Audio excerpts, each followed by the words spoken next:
Sir जब भी हिंदी की बात आती है तो एक होता है कि हमारी मात्राएं गलत ना हो जाए। सर हम लोग हिंदी पढ़ते हैं, हिंदी हमारी मातृभाषा है, लेकिन सर मात्राओं में बहुत प्रॉब्लम आती है। एक बच्चा हो या बड़ा हो, अब जब भी देखते हैं, आप तो टीचर हैं, आप तो जब भी देखते हैं कि काफ़ी गोले लगाते रहते हैं। सर बच्चे मात्राएं सीखे कैसे? सर सबसे बड़ी प्रॉब्लम तो ये होती है। शुरू में ही हिंदी का उच्चारण, हिंदी भाषा एक ऐसी भाषा है जो पूर्णतः वैज्ञानिक है। उदाहरण के तौर पर यदि हम व्यंजन का उच्चारण करें तो क वर्ग का उच्चारण कंठ से है, क, ह, ग, घ, ङ। च वर्ग का उच्चारण तालु से है, च, छ, ज, य। फिर उसके बाद में जो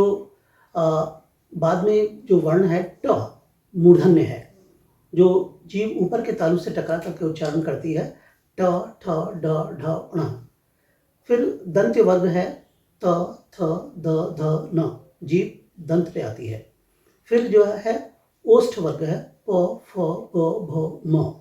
फिर य जो है अर्धस्वर है, य, र, ल, व दंतोष्ठ है।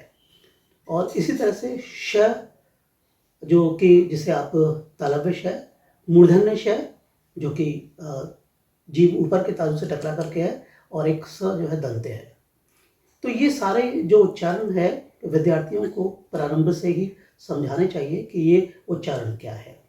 फिर उसके बाद में रहती है मात्राओं की बात। तो मात्राएं जब तक जैसे स्वतः है, क्योंकि व्यंजन जो है बिना स्वर के नहीं बोले जाते, तो जब तक स्वर का उच्चारण शुद्ध नहीं करना आ जाए तो मात्राएं अशुद्ध होगी ही।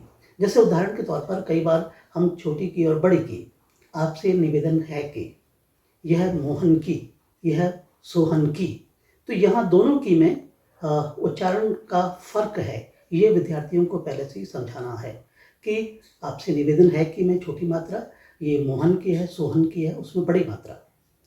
तो इस तरह से जब उच्चारण शुद्ध होगा तो निश्चित रूप से जो शुद्धियाँ हैं वो होगी। सर वो तो हो गई कि मोहन की या सोहन की, वो तो सर अलग है, लेकिन अगर सिखाते हैं तो किस तरह सिखाएंगे? क्योंकि लोग यही पूछते हैं कि हम मात्रा कैसे सुधारें। एक थोड़ा सा डेमो देंगे? हाँ बिल्कुल। स्वराघात, स्वराघात में जैसे मान लीजिए रमेश, तो रमेश स्वतः एक सरल सा है, रमेश में एक ही मात्रा आएगी, मेष। और जैसे सदैव, सदैव जो है उसमें दो मात्रा, ऐव एक ही मात्रा बोली गई। इसी तरह से मान लीजिए हम उच्चारण करें आदि, आदि है। जो लघु मात्राएं हैं उसका उच्चारण थोड़ा कम समय में होगा और थोड़ा सा उसमें स्वराघात में फर्क है इसमें।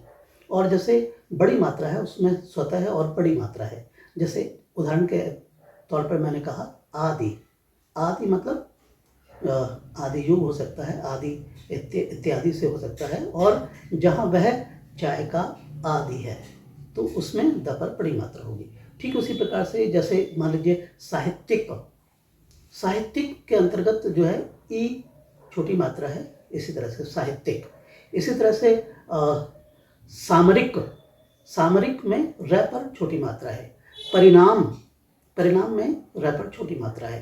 कहने का मतलब ये है कि ये जब तक बच्चे को हर एक शब्द का सही उच्चारण नहीं किया जाए, उनमें स्वर की मात्रा जैसे आ, ई, उ, ए, आई, इस तरह से उसको स्वर को बहुत अच्छी तरह से उन्हें समझाया ना जाए उच्चारण के बतौर, तब तक जो है उसकी मात्राएं जो है वो शुद्धि नहीं होगी।